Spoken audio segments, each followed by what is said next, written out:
ભગવાન રામે જે ડગલા દીધા પણ મને તમને બધાને ખબર છે ભગત કોણ હતો? દાદો હનુમાન હતો જયેશભાઈ. અને ભગવાન રામ જે ડગલા દે એની પહેલા હનુમાનજી દાદા બે ડગલા આગળ આવેલા છે. શું કામ? કે સાહેબ કદાચી દુશ્મનનું વેરનું વતન હતું. રાવણ તો દુનિયામાં છે ને ભગવાન રામે ઠાઠે ઠાઠ કરી અને યુદ્ધના મેદાનમાં જેથી રાવણને ઉપાડી લીધો. રાવણ તો છે ને પણ આજની તારીખમાં ઈ વતન છે ને ઈ દુશ્મનનું વતન છે. દુશ્મનના વતનમાં મારા ભગવાનને મારા પ્રભુને એકલા થોડો ભેરો. ત્યારે આ કવિતામાં ભગત બાપુ લખે શું કહે છે? ચતુર હનુમાનજી બધું સમજી ગયા અને ચાલ્યા શ્રી રઘુનાથની પેલે. આ રામનો દાસ કોના વેરીના વતનમાં મારા રામને એકલા કેમ મેલે. અન તીર સાગર કરણે વીર ઉભા રહ્યા અન કોકથી જાણે કે હોય ડરતા. હવે સાંભળવા જેવી કડી છે કે હાથમાં કાંકરી જે લીધી પછી 14 દિશામાં મારા રામજી નજર કરતા. 14 દિશામાં મારા રામજી નજર કરતા. બધી બાજુ ભગવાને નજર કરી છે પણ કોઈ મને જોતું તો નથી ને. પણ જય રામજી મહારાજના સાનિધ્યમાં હું તમે બધાય બેઠા છે. આખું જે ગામ છે બધું ભેગું થઈ દેવચરાણી. આમાં 18 વર્ણ છે. આમાં કદાચ ઠાકોર સમાજ હોય, પટેલ ભાઈ હોય, દરબાર સમાજ હોય, 18 વર્ણ સાથે મળી અને સરસ મજાનો આખો જે રોડો કાર્યક્રમ કર્યો છે.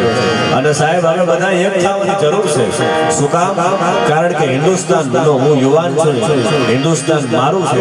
આ મારે તમારે નસો રાખવાની જરૂર છે. મારીને તમારે જે એક એક ફડાકા મારે અને ત્યારે સાહેબ એમાં મારે તમારા બધી જે ભગવી ધજાયું જે છે એને સાચવવાની જવાબદારી હિન્દુસ્તાનના યુવાન તરીકે મારી તમારી બધાની છે. એટલે અહીંયા બધાય ભાવથી બધાય આવ્યા છે. માતાઓ બહેનો દીકરીઓની પણ ખૂબ મોટી સંખ્યામાં હાજરી છે. આ બાજુ જેટલી સંખ્યા છે એનાથી જાજી આ બાજુ સંખ્યા દેખાય છે. જયેશભાઈ અને જયેશભાઈ તો અમારે તમારા ગામના જમાઈ મારા મિત્ર છે. એવા બધાય અહીંથી ભાવથી જે જે મહેમાનો આમાં કદાચ કોઈને ઓળખતો હોય ન ઓળખતો હોય કારણ કે આ સાનિધ્ય છે રામદેવજી મહારાજનું. આ મંડપમાં તમે બેઠા હોય પછી નાનું ન હોય અને કોઈ મોટું ન હોય એટલે બધા આયા ભાવથી પધાર્યા છે. એવા આજની જે સેવા છે એમાં ચિહલા ગૌતમભાઈ, મધુભાઈ દીવાના પાણીની જે સેવા ફ્રી આપે છે એમને જોરદાર તાળીઓથી વધાવો. મારા બાપ એ તાળી પાડો પાપ લાગે બધા મને આપજો પણ તાળી પાડીને વધાવો. આ જેની સેવા છે અમારે પ્રવીણભાઈ હળુભાઈ ફલાણી મંડપ સર્વિસ એમની એકદમ ફ્રી છે. એમને જોરદાર તાળીઓથી વધાવો. મહાકાલ સાઉન્ડ ગેલડિયા વિક્રમભાઈ એમને પણ જોરદાર તાળીઓથી વધાવીએ વિક્રમભાઈને. અને આખું જે વિડીયો શૂટિંગ આ જે નામ બોલું છું બધા ફ્રીમાં સેવા આપી છો. વડાણિયા મુકેશભાઈનું વિડીયો શૂટિંગ જે છે હમણાં કીધું મા સ્ટુડિયો ઉપર એમની આ સેવા છે ફ્રીમાં. બધાને એક વખત જોરદાર તાળીઓથી વધાવો.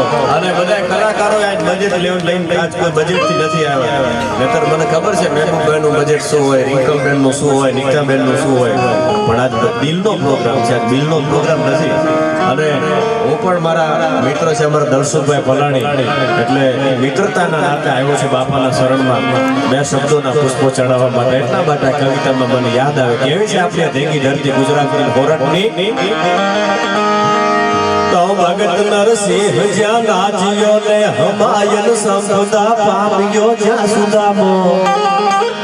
આયા વીર ગાંધી અને દયાનંદ જનનિયા સતીને સંતનો છે નિશાનો. ગામે ગામ ઉભા થંભ પોકારતા અને સુરના ગુણની ગાથાય વરણી. મારી ભારતી ધોમની વંદો તને આવડી તન ધન હો. આ ગુજરાત ધરણી ધન હો ધન. આ સૌરાષ્ટ્ર ધરણી તન ધન હો ધન. ઝાલાવાડ ધરણી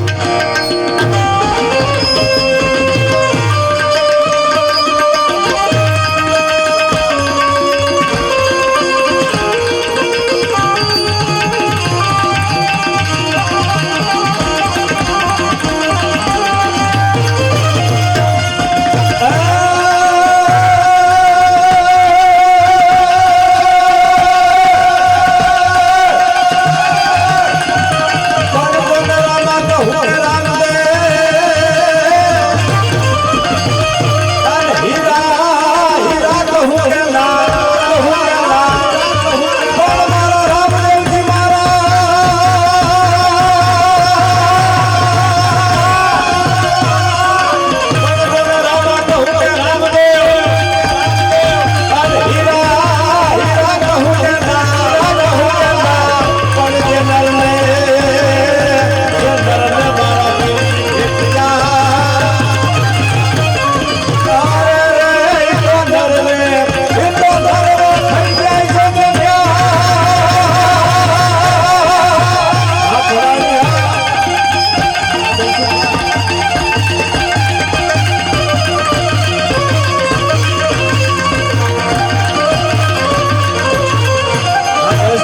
બાવડી જય દિલેશ્વર મહારાજ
સાનિધ્ય છે હડાહડ કળિયુગમાં જો કોઈ જાગતો દેવ હોય તમે હાથલો કરો ને હાજર થાય એવો જો કોઈ દુનિયામાં હડાહડ કળિયુગમાં દેવ હોય તો રામદેવજી મહારાજ છે અને આજ ઈ બાપના સાનિધ્યમાં બધા દીકરા દીકરીઓ આનંદ કરવા માટે થઈ જ્યારે ભેગા થયા છે ત્યારે બધા હજી વિનંતી કરું કે અહીંયા કોઈ રૂપિયા કરવા માટે નહીં જે આવે જે ઘોડ આવે બધું રામદેવ બાપના સાનિધ્યમાં અહીંયા મૂકીને જવાનું છે અને એક વખત આખું જે રામદેવ બાપાનું મંડળ છે રામા મંડળ એને એક વખત જોરદાર તાળીઓથી વધાવો મારા બાપ બધાને વિનંતી કરું તાળીઓથી વધાવો એક એક ગામડે ગામડે રામા મંડળ રામદેવ બાપાના જે હાલે છે એ મારો તમારો શ્રદ્ધાનો વિષય હોય છે જટ ઘર ઉલટ પલટ નાટવત રામદેવજી મહારાજના સાનિધ્યમાં કૃષ્ણ પરમાત્માને યાદ કરીએ શું કામ કારણ કે જેનો જન્મ ભગવાન કૃષ્ણ પરમાત્માની કૃપાથી થયો છે એ રામદેવ મહારાજ છે એટલા માટે ઉસ્તાદ જટ ઘર ઉલટ પલટ નાટવત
નથી થવા દીધો ઈ બાપાના સાનિધ્યમાં જ્યારે હું તમે ભેગા થયા છો ત્યારે મને યાદ આવે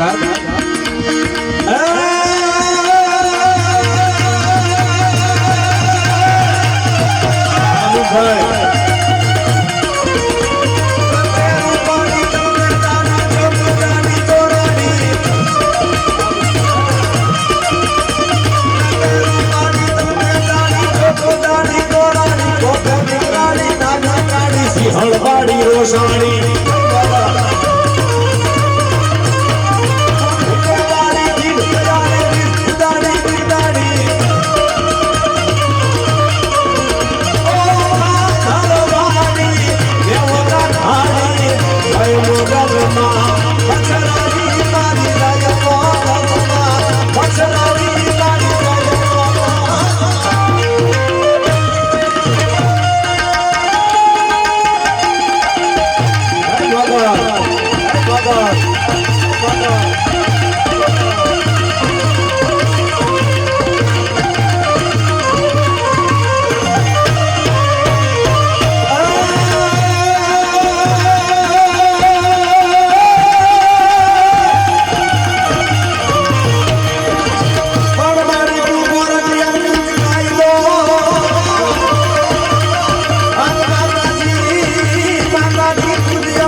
જયેશભાઈ મારા મિત્રો છે ને તમારા ગામના જમાઈ છે હવે જમાઈ જો ઉભા થઈને ઘોડ કરતા હોય તો તમને એમ નથી થતું કે આપણે અહીંયા કદાચ 5-5 ભગવાન આપ્યો તો આ સુધી સ્ટેજ સુધી આવો તમે કઈ વાંધો નથી હવાય હા ભગવાન આપ્યું હોય તો તમે કદાચ 50 રૂપિયા આપશો તો એ બાપાના શરણે મૂકીને જવાનું છે ઉસ્તાદ હક હકના હાલિયા સુરા લડવા મેદાન માથે હાલિયા લાડ ભોળા બેટાડી ગાડીઓ બોલી બનાડી ગાડીઓ છું છોડિયા ના મરી જાન મામલો બેટા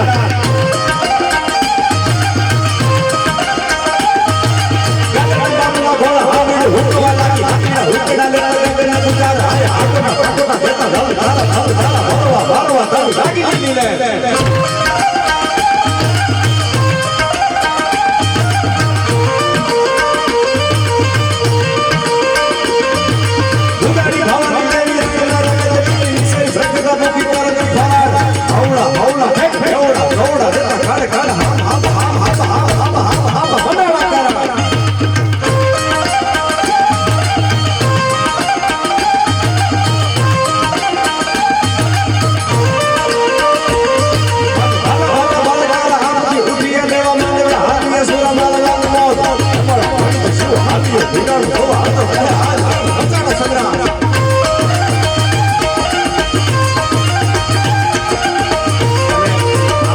બધા ગીતો છે પણ સમયની મર્યાદામાં મારા દોરને વિરામ આપવો છે કારણ કે હજી એને સાંભળવા છે મહેબૂબભાઈને સાંભળવા છે અને એમાં બન્યું કેવું જયેશભાઈ કે હું આ ચાલુ કાઢીને બેસી ગયો છું હા કાર્યક્રમ તો બધાનો ફિક્સ હતો બધાને તારીખ જે કંઈ લખાણી હશે પણ ખાસ મારા મિત્રો દલસુખભાઈ અને એમના કોન્ટેક્ટ થકી મારા અહીંયા સુધી આવવાનું થયું અને તમારા બધાના દર્શન છે ત્યાં રામદેવજી મહારાજના દર્શન છે એટલે હું મારી જાતને અનુભવું છું એટલે એકાદ ભગવાન રામદેવજી મહારાજને મારી યાદી કરાવી અને પછી બેનના દોરને મારે એમનો આપવો છે એટલા માટે ઉસ્તાદ કેવી છે આપણી આ ધરતીની પરંપરા એક મારા તમારા ગીતો કેવા છે સાંભળજો શું કે ઉસ્તાદ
કહું કે રામદેવ અને હીરા કહું કે લાલ પણ જે નરને મારા પીરજી ભેટિયા જેને જેને પરોહો રાખ્યો છે સાહેબ આજની તારીખમાં તમે પાઠ માંડો એટલે ઈ આ રામદેવ પીર મહારાજ છે બાપાએ જેની સમાધિ લીધી આખી વાત તો બહુ મોટી જબરી છે પણ જ્યારે બાપાએ સમાધિ લીધી રણુજાના ફાધરમાં પોકરણગઢનો પીર જેને કીધો છે રણુજાનો રાજી જેને કીધો છે પછી બાપા બોલ્યા છે